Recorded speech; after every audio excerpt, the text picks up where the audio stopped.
கொஞ்சம் நில்ல. பெரிய கவுண்டிச்சம்மா விஷப்பாம்பு கடிச்சு அங்க விழுந்து கிடக்குறாங்க. கொஞ்சம் சீக்கிரம் வாயே. இப்ப பேசி எங்க இருக்கு? அடுத்த மேட்ல. ஐயோ, ஏக்கோ முதல்ல அந்த லாந்தர் இந்த அம்மா.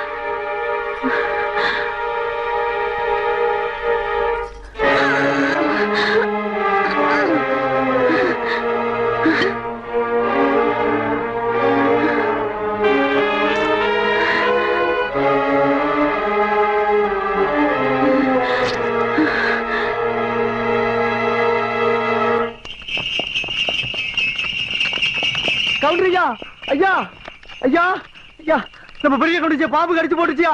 வயக்காட்டுல நேற்று ராத்திரி விஷ பாம்பு கடிச்சு போட்டுச்சியா. ஓட்டுற வண்டிய.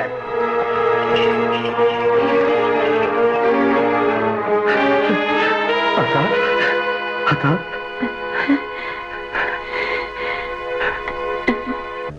அத்தா எப்படி அத்தா இருக்க? பதறாத ஐயா, எனக்கு ஒண்ணு ஆகல. என்னைய என் ஆத்தா காப்பாத்தி போட்டா. யாருன்னு பாக்குறியா? எல்லாம் அந்த சிரிக்கி தேவானதா ஐயா.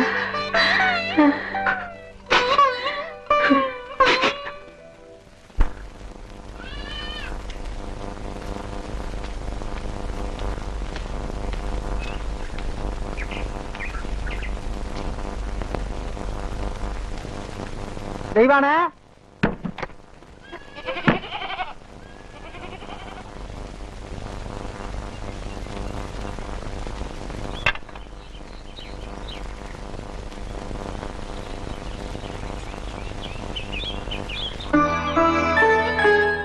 என்ன புள்ள அப்படி பாக்குற? ஐயா வீட்டுல ஏதாச்சும் விசேஷங்களா? போன ஆத்தாளோட உசிரியே திருப்பி கொண்டாந்தவ நீ ஒண்ணும் தெரியாம மாதிரி கேக்குறியே. எல்லாம் உனக்கு தான் புள்ள, எடுத்துக்க.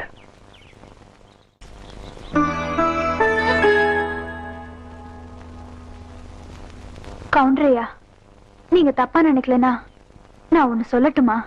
சொல்லு. 18 பட்டிக்கும் பஞ்சாயத்து பேசுற சின்ன கவுண்டர்னு நாங்க உங்க பெருமை பேசிட்டு இருக்கோம். நீங்க என்னன்னா விலையே பேச முடியாத உங்க ஆத்தா உசுருக்கு விலை பேசிட்டு நிக்கிறீங்களே. இந்தாங்க, இந்த பணத்தை இப்ப நான் உங்களுக்கு தரேன். 20 வருஷத்துக்கு முன்னால செத்து போன ஏன் ஆத்தாளோட உசுர உங்களால திருப்பி தர முடியுமா? உங்க ஆத்தாள நான் காப்பாத்தும் போது இந்த காசு என் கண்ணுக்கு தெரியலையா? ஆத்தாளோட பாசம் தாயா தெரிஞ்சுது. பொறப்புல ஏழையா இருந்தாலும் பாசத்துக்கு கட்டுப்படுவோமே தவிர பணத்துக்கு கட்டுப்பட்டு பழக்கமே இல்லையா?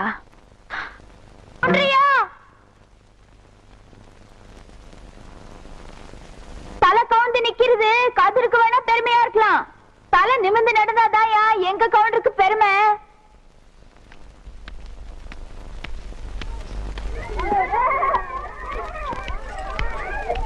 டீச்சரம்மா கொஞ்சம் நில்லுமா. டீச்சரம்மா, பசங்களுக்கு ஆனா ஆவண்ணா நல்லா சொல்லித்தரியான். அக்கண்ணாவுக்கு புள்ளி எங்க வைக்கிறதுன்னு நான் சொல்லி தரட்டா? ஏய், கேக்குறேன்ல. எடுடா கைய.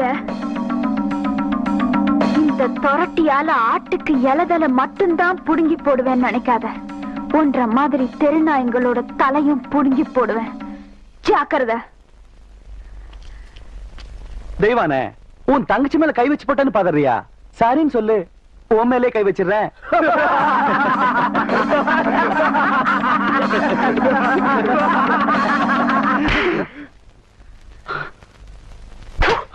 பாடி போலாம்.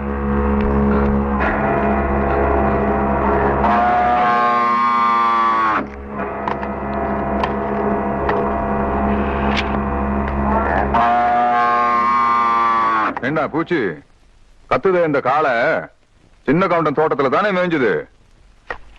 மச்சான், கணக்கு காலாவதியாய் 3 மாசம் ஆச்சு மச்சான். புள்ள, 3 வருஷத்துக்கு முன்னாடி உன் தங்கச்சியை படிக்க வைக்கணும்னு சொல்லி 5000 ரூபாய் கடன் வாங்கினேன். இப்ப வட்டியோட சேர்த்து 15000 ரூபாய் ஆச்சு. எப்ப நீ கட்ட போற? இப்படி திடீர்னு கேட்டா அவ்வளவு பணத்துக்கு நான் எங்க போவேன்? ஏய், நான் ஒன்னும் திடீர்னு கேட்கல.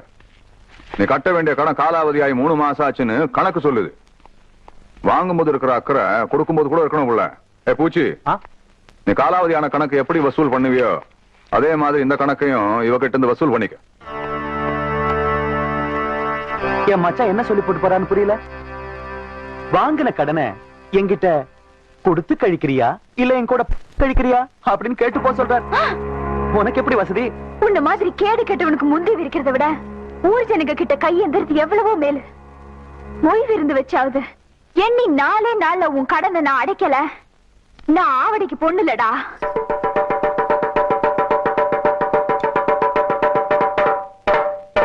இதனால ஊர் ஜனங்களுக்கு தெரிவிக்கிறது என்னன்னா, அருக்காணி பேத்தி ஆவணமாக தெய்வான சக்கர கவுண்டர் கிட்ட வாங்கின கடனை கொடுக்க முடியாதால போய் விழுந்து வைக்க சொல்லி இருக்காங்க.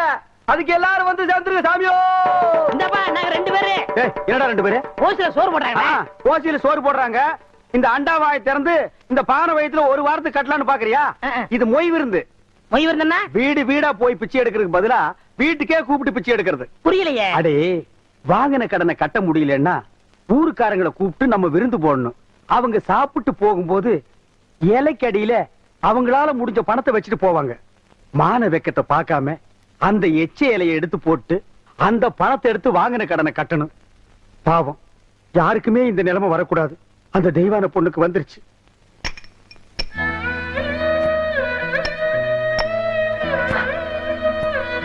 ஓய்வு இருந்து வச்சிருக்கேன்.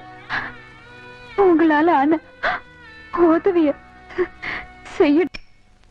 பாத்தியாடா தவசி, ஒவ்வொருத்தருக்கு நேரம் ஒரு தடவை தான் வரும்.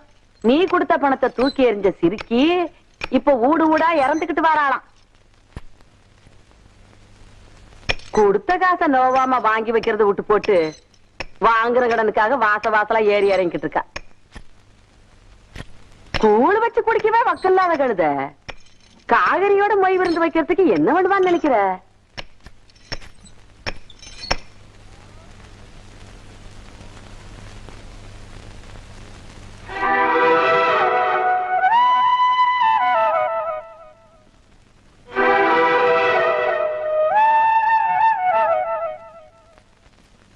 காசுக்கு வக்கில்லாதவளா இருந்தாலும் கவருதையில இந்த கவுண்டச்சிக்கு குறைஞ்சவ இல்லைங்கிறத காட்டி போட்டு போற அவத்திய.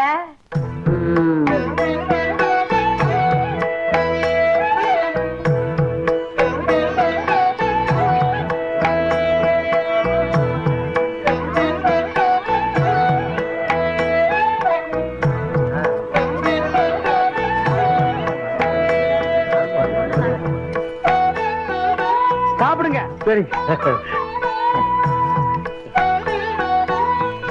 அம்மணி போடுங்க.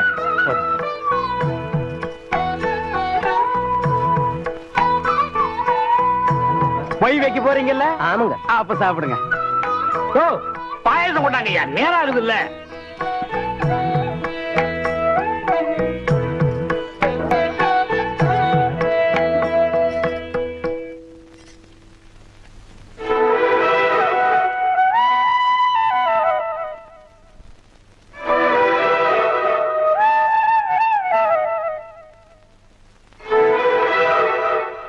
போதும் புள்ள, உப்பு அதிகமா சேர்த்துக்கிட்டா உடம்புக்கு நல்லது இல்ல புள்ள.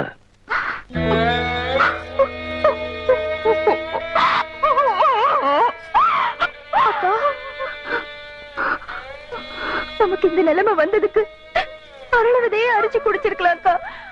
அது செய்யறதா ஆத்தா நம்மளை விட்டு போனப்பவே அதை செஞ்சிருப்பேன். ஆத்தா மனசுப்படி ஒன்னு ஆளாக்கி பார்க்கணும்னு நான் ஆசைப்பட்டுட்டேன். அதுக்காக எத்தனை சோதனை வந்தாலும் நான் தாங்கிப்பேம்மா. அம்மணி, தெய்வானே, இப்படி ஆளாளுக்கு மாத்தி மாத்தி அழுதுட்டு இருந்தா எப்படி மணி? பந்தி முடிஞ்சு போச்சு மணி. இலைய நீதானே எடுக்கணும். பாமணி,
நான் மட்டும் உனக்கு மாமியார வாச்சேன்னா வெடுக்கு வெடுக்குன்னு ஆட்டம் அந்த இடுப்பெரும்ப கட்டி ஒட்டியானம் பண்ணி போட்டு பேசாக்குறத.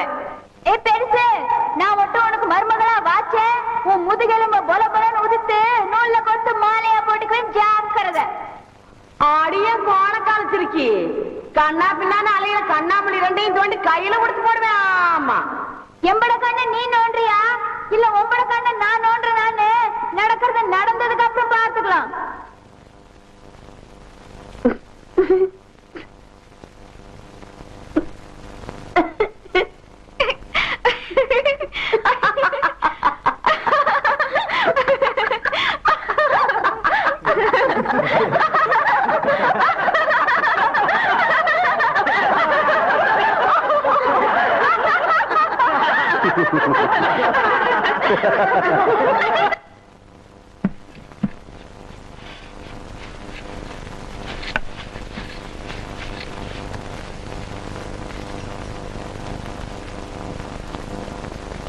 வாதாயி,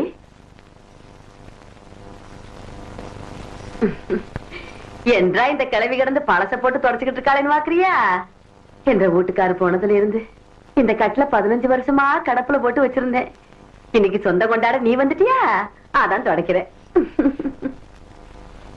இது வாரதாயி, இந்த கட்டுல இருக்குதே பரம்பரை பரம்பரையா நம்ம குடும்பத்துக்கு வாரிசு கொடுத்த கட்டுல. இதுல நான் தவம் இருந்து பெத்த என் பையன் தவசி மாதிரி நீயும் ஒரு பேர பையனை பெத்து என் கையில கொடுத்து போடு. அதை விட்டு போட்டு உன் சுட்டி தம்பியெல்லாம் இதை காட்டி போடாத. ஐயா, என்ன இந்த வெட்டு வெட்டுறாள? என் பையன் கதி என்ன? ஐயோ தவசி,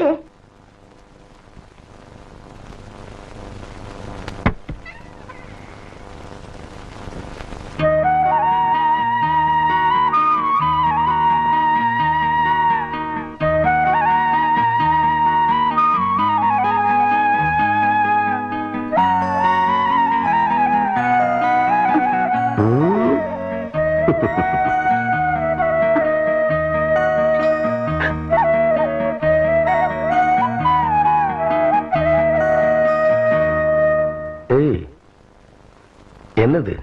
எனக்கு ஒரு நல்ல புருஷனா கிடைச்சா 10 ரூபா காசு இந்த முந்தானேலேயே வாழ்நாள் முழுக்க முடிஞ்சு வச்சு என் புருஷன் கையாலேயே காணிக்கையா செலுத்துறேன்னு அந்த பன்னாரி மாரியாத்தாளுக்கு நான் எந்திருக்கேன்.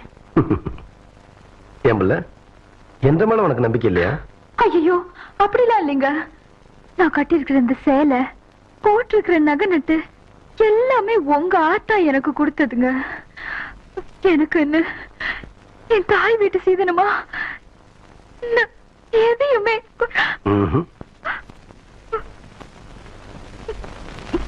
நீயே எனக்கு பெரிய சீதனம்.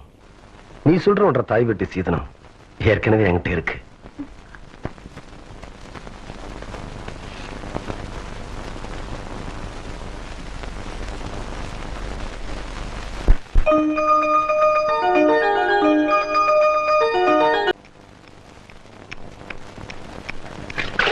ஏண்டே சொம்புருட்டி ஆசாரி, ஆத்து பக்கம் ஒரு பொம்பளை போக கூடாது. அதுல மட்டும் நல்லா விவரமா இருப்பேன். 3 சக்கரத்துல ஒரு சக்கரம் சரியில்லைன்னா அதை போட்டு இந்த நரவுறிய. ஆத்தா, இது வரைக்கும் 7 வண்டி செஞ்சாச்சு. 7 வண்டியில ஒரு வண்டி கூட ஒரு குழந்தைய காணோம். 3 சக்கரத்துல ஒரு சக்கரம் ஓட்டைன்னு ரொம்ப தான் அங்கலாச்சுக்கிறீங்க. பேசுவியடா, நீ எல்லாம் பேசுவ. உனிய சொல்லி குத்தம் இல்ல. நான் பெத்ததும் அப்படி, எனக்கு வந்து வாச்சதும் அப்படி. கேட்டியா புள்ள? ஆத்தா ஜாடமாடியா சொல்றது உன்னையத்தான். சும்மா இருங்க. எதை எப்ப செய்யணும்னு எனக்கு தெரியும். அக்கா, வெளிநாட்டுல எல்லாம் குழாயிலேயே குழந்தை பத்தி தராங்களா? அப்படியா புள்ள? நீங்க சும்மா இருங்க மாமா. அக்கா மட்டும் சரின்னு சொல்லட்டும், நானே உங்களுக்கு குழந்தை பத்தி தரேன். சரி புள்ள. எப்படி சொன்ன?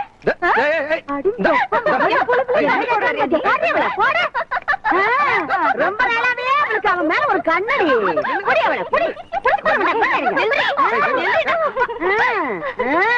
ஏண்டி என் பொழுதுல பங்கு போட வந்தியா? இப்ப அவ என்ன சொல்லி போட்டான்னு சொல்ல வேண்டியத மாமா கிட்ட தனியா சொல்லி இருக்கலாம்ல. நம்ம விஷயத்தெல்லாம் அப்புறம் வச்சுக்கலாம்.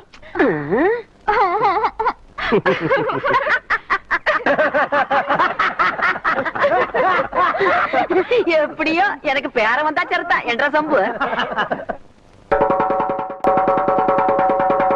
நம்ம ஊர் குளம் மீன் கான்ட்ராக்டுக்கு ஏலம் போடுறாங்க.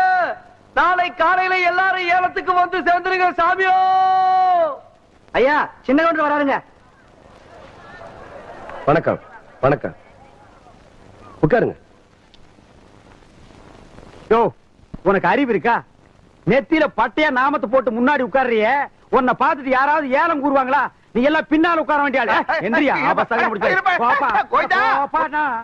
எங்க ஏலம் ஆரம்பிக்கலாமா?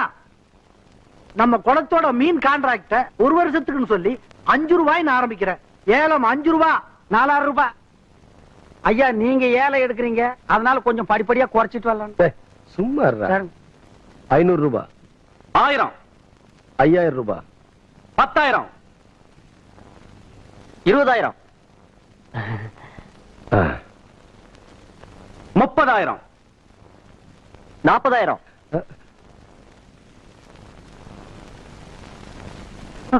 என்ன இதுக்கு மேல நீ கூற போறியா? ஐயோ, அப்படி போடு. வாழ்க்கையில பல்லு விளக்குறதே கிடையாதா? நல்ல வேலை, குளத்தோரமா போய் தும்மி இருந்த பூரா மீன் செத்து இருக்கும். 50,000.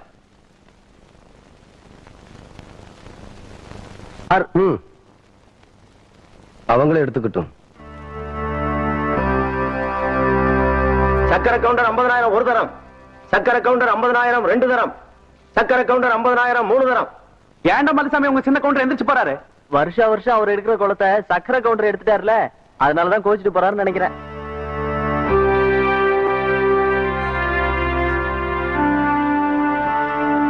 என்ற ஏலத்துல போட்ட கணக்கு ஏடாகுடமா முடிஞ்சு போச்சேன்னு பாக்குறீங்களா? அவன் ஏலத்துல விளையாடினது என் காசோட மட்டும் தான். நான் விளையாட போறது அவன் கௌரவத்தோடு. மலைச்சாமி, விஷயத்தை நான் சொல்றேன். விடுறதுக்குள்ள விசுவாசத்தை நீ காட்டு. ஏம்புல பால் கறக்க போன சின்ன கரப்பன இன்னும் காணங்கிற விடிஞ்சு தின்னாரு அதுல அவன் என்ன பண்ணிக்கிட்டு இருக்கான்? எனக்கு மத்தியான சாப்பாட்டுக்கு வந்துருவீங்கல்ல அக்கோய்? மத்தியான சாப்பாட்டை மாமனுக்கு நான் கொண்டு போறேன். ஏன்னா பள்ளிக்கூடம் எனக்கு லீவு. ஏண்டி அவ பண்ணாட்டியா நீ பண்ணாட்டியா? ஏன் மாமனுக்கு நான் கொண்டு போற கசுக்குதாக்கும். ஏன் மாமோய்? ஏய் ஐயா, ஐயா, ஐயா, என்றா இப்படி ஓடியாரா? ஐயா, நம்ம ஊர் குளத்துல யாரோ விஷத்தை கலக்கி போட்டாங்க. மீன்லாம் செத்து மிதக்குது. தண்ணி குடிக்க வந்த மாடுகள் எல்லாம் செத்து போச்சுங்க. ஊரே அங்க கூடி இருக்கு.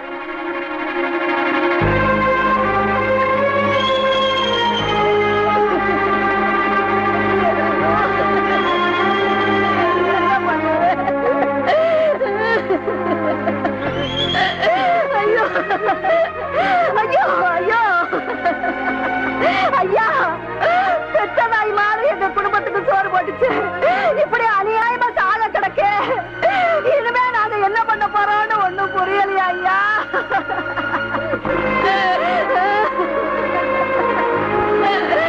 இப்படி நம்ம ஊர்ல நடந்ததே இல்லைங்க. ஐயோ, இது நம்பித்தானே நாங்க இருந்தோம். ஊரு குடிக்கிற தண்ணியில விஷத்தை கலந்துட்டாங்க. இனிமே நாங்க குடிக்கிற தண்ணிக்கு எங்கயா போவோம்? ஒரு வருஷம் குளத்தியால கைவிட்டு போயிடுச்சுன்னு இப்படி பண்ணிட்டாரே, நியாயமானு கேளுங்கயா.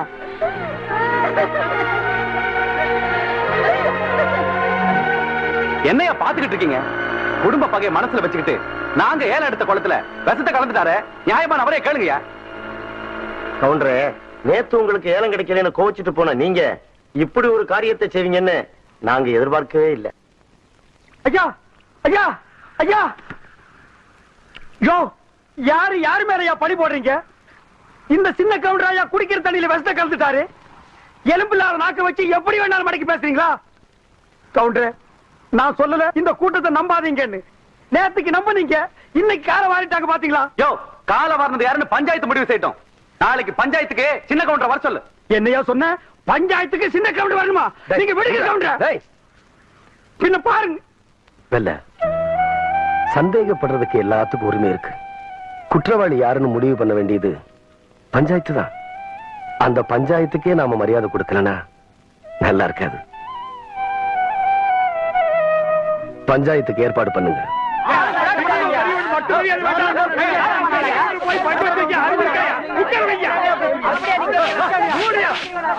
நிறுத்துங்கய்யா, நிறுத்துங்க. என்ன ஆளுக்கான கசம்சான பேசிக்கிட்டு இருக்கீங்க? என்னடா பஞ்சாயத்து தலைவரா உட்கார வேண்டியவர் நிக்கிறாருன்னு பாக்குறீங்களா? இவர் அந்தஸ்துக்கு சக்கரை கவுண்டர் ஒண்ணும் குறைஞ்சவர் இல்லையா? அவர் வர்ற வரைக்கும் இவர் நின்னுதான் ஆகணும். ஊரு ஊரா சொல்லுது கவுண்டர் தான் வசத்தங்க இருந்தாரு. நீ என்ன உட்காந்து வாங்குற? நிறுத்தியா? எங்களுக்கு தெரியாதா? ஐயா, இதெல்லாம் சின்ன கவுண்டர் தோட்டத்தை மறந்துட்டா பாத்தாங்க. குளத்துல இருந்து தாங்க எடுத்தோம். பிரசிடண்ட் யாரும் சாட்சிங்க இருக்கு. இது எங்களால நம்ப முடியாது.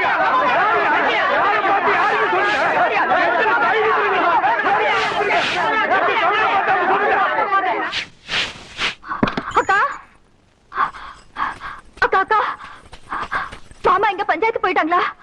எங்க அப்பா வீட்டுல பேசிட்டு இருந்ததை நான் கேட்டேன். மாமாவை பஞ்சாயத்துல சிக்க வைக்க போறாங்களா? குளத்துல விஷம் கலந்தது மாமான்னு சொல்ல போறாங்க. பொய் சாட்சி சொல்ல மலைசாமி போயிட்டு இருக்கு. எப்படியாவது காப்பாத்துக்கா.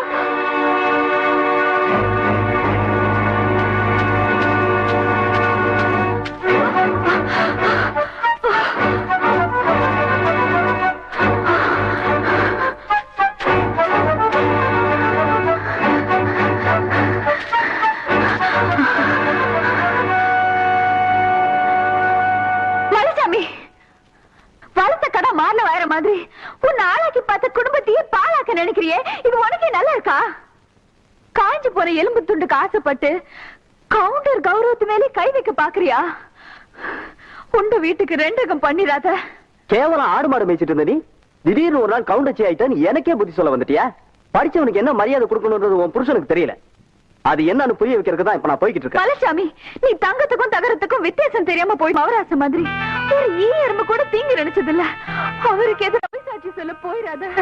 உன் கால வந்து கேக்குறேன், அவருக்கு துரோகம் பண்ணிடாத.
அம்மா, உங்களை பார்க்க உங்க வீட்டுக்காரர் வந்திருக்காரு.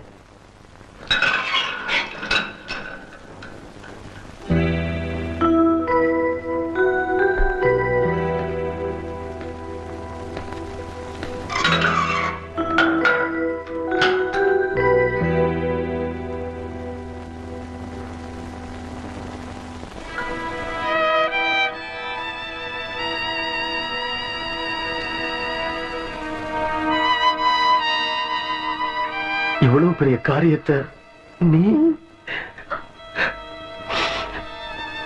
என்ன புள்ள நடந்துச்சு? பஞ்சாயத்துல உங்களுக்கு எதிராக பொய் சாட்சி சொல்றதுக்காக மலைச்சாமி போயிட்டு இருந்தான். எனக்கு எதிரா மலைச்சாமி பொய் சாட்சியா? ஆமாங்க, இதெல்லாம் உங்க மச்சான் சக்கரை கொண்டு செஞ்ச சூழ்ச்சி தாங்க. உங்களை பார்த்து கையெழுத்து கும்பிடுற ஊர் சனுங்க முன்னாடி நீங்க தலை குனிஞ்சு நிக்கணும்னு திட்டம் போட்டதே அவன் தாங்க. அவங்க பேசிக்கிட்டு இருந்ததெல்லாம் கேட்டுட்டு வடிவதாங்க ஓடி வந்து என்கிட்ட சொன்னா.